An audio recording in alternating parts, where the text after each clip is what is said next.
ખૂબ જ મહત્વપૂર્ણ બાબતો જરૂર સાંભળો. 1. મોટાપાનું સીધું કનેક્શન ઊંઘ સાથે પણ છે. વજન ઉતારવા માટે ઓછામાં ઓછી 7 કલાકની ગાઢ ઊંઘ લેવી જરૂરી છે. જો તમારી ઊંઘ પૂરી નહીં થાય તો તેનાથી મેટાબોલિઝમ સ્લો થઈ જશે અને તેના લીધે વજન ઉતારવું મુશ્કેલ થશે. 2. હળદરવાળું દૂધ પણ વજન ઘટાડવામાં અને સારું ઊંઘ લાવવામાં મદદરૂપ છે. હળદરમાં થર્મોજેનિક પ્રોપર્ટીઝ હોય છે, જેનાથી ફેટ બર્ન કરવામાં મદદ મળે છે. આ સાથે જ મેટાબોલિઝમને પણ પ્રોત્સાહન મળે છે. આથી રોજ રાતે સૂતા પહેલા 1 ગ્લાસ હળદરવાળું દૂધ પીઓ. 3. જો તમે કોઈ સૂકી વાનગી બનાવી હોય અને તેમાં મરચું વધારે પડી ગયું હોય, ત્યારે તમે મધ અથવા ખાંડનો ઉપયોગ કરીને તીખાશ ઓછી કરી શકો છો. 4. 1 ચમચી તેલ લઈ તેમાં 1 ચમચી મેદાનો લોટ નાખો અને થોડીવાર તેને શેકીને પછી તેને શાકમાં ઉમેરો.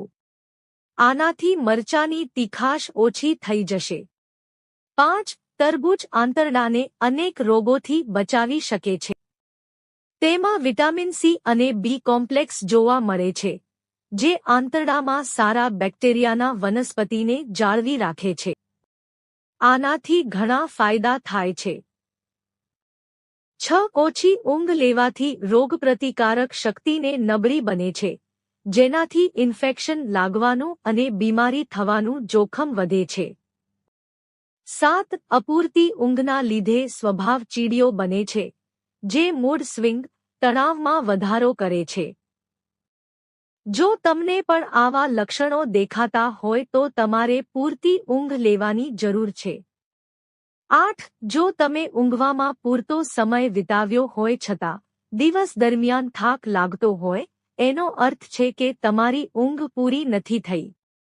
9. સરકોને પાણીમાં મિક્સ કરો અને પછી તે જગ્યાઓ પર સ્પ્રે કરો જ્યાં કીડીઓ મોટી સંખ્યામાં ફરતી રહે છે.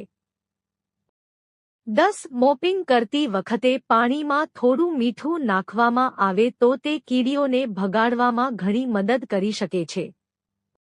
11. કીડીઓને લસણની ગંધ બિલકુલ પસંદ નથી, તેથી તમે લસણને પીસીને તેનો રસ કાઢીને પછી જ્યાં કીડીઓ હોય ત્યાં આ રસનો છંટકાવ કરો.